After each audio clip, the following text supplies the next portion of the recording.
ബായിക്ക് ഈ പരിപാടി സ്വന്തമായിട്ട് തുടങ്ങിക്കൂടെ? നീ വിചാരിക്കും പോലെ അത്ര നിസ്സാരമല്ല കാര്യങ്ങൾ. ഇത്രയും കാലത്തെ എക്സ്പീരിയൻസ് വെച്ചിട്ട് ഒരു ലോഡ് ഒപ്പിക്കാൻ ബായിക്ക് പറ്റില്ലേ? അത് പറ്റും, പക്ഷെ എങ്ങനെ കടത്തിക്കൊണ്ടുപോരും? ചെക്ക് പോസ്റ്റിലൊക്കെ നല്ല കാശ് അറിയുന്നു. അതെവിടുന്ന്? ഒന്ന് ഞാൻ പറയാം, സാധനം കിട്ടിയ കാശ് മുടക്കില്ലാതെ ചെക്ക് പോസ്റ്റ് നടത്തുന്ന കാര്യം ഞാൻ ഏറ്റു.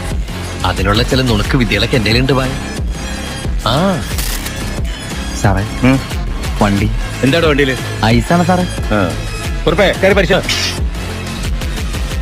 നന്നായി പരിശോധിക്കണോ സാർ? സാറേ പെട്ടെന്നായിക്കോട്ടെ, അല്ലെങ്കിൽ ഐസ് പൈപ്പ് വാട്ടർ ആവും. സാറേ ഇത് ഫുൾ ഐസാ. ആ അടച്ചേക്ക്. ഓ ചാടിക്കോ അല്ലെങ്കിൽ ഐസാവും. പിരിച്ചെന്തേടാ? ദാ ഇതൊക്കെയാ ഈ ഐസ് കിട്ടെ ഞാൻ കാണിച്ചു തരാം. ദാ ഒറിജിനൽ സ്പിരിറ്റ്.